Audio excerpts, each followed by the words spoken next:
Mesdames, Mesdemoiselles, Messieurs, bonjour, nous sommes le dimanche 25 mai 2014. Aujourd'hui, nous allons revenir sur les principaux événements financiers de la semaine passée et analyser la façon dont ils ont affecté les marchés des devises et des matières premières dans le monde. L'euro s'est déprécié face au dollar américain pour la troisième semaine consécutive, les indicateurs économiques suggérant une croissance économique mitigée, ce qui implique de nouvelles relances de la part de la BCE. La paire euro-US dollar a profité d'une tendance haussière de 6 mois, mais a reculé de 2,7% ces 3 dernières semaines. La moins bonne performance de la paire depuis le début de la tendance haussière en novembre 2013. Le dernier cours de l'euro était de 1,3626, soit une baisse de 0,21%.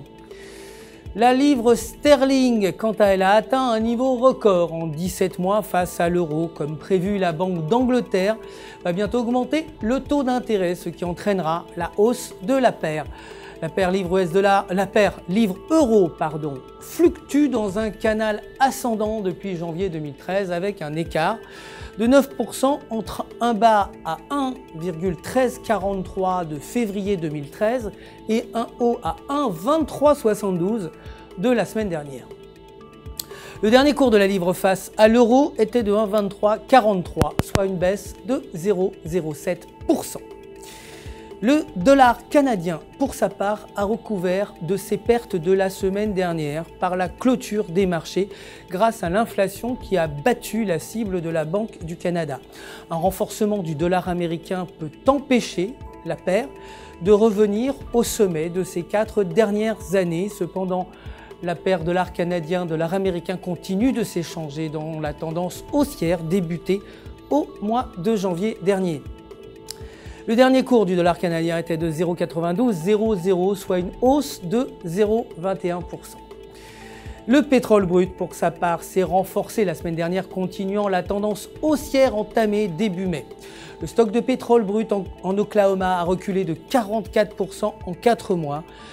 Une élection est prévue dimanche en Ukraine. Tout cela permet de maintenir les prix du pétrole brut et du pétrole brut léger relativement élevés. Le dernier cours du pétrole était de 104,36 $ le baril, soit une hausse de 0,61%.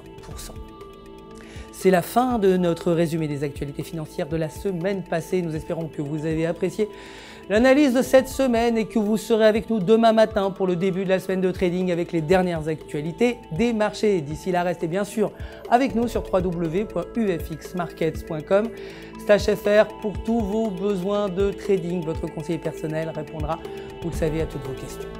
Le centre d'assistance de UFX Markets se joint à moi pour vous souhaiter une excellente semaine de trading.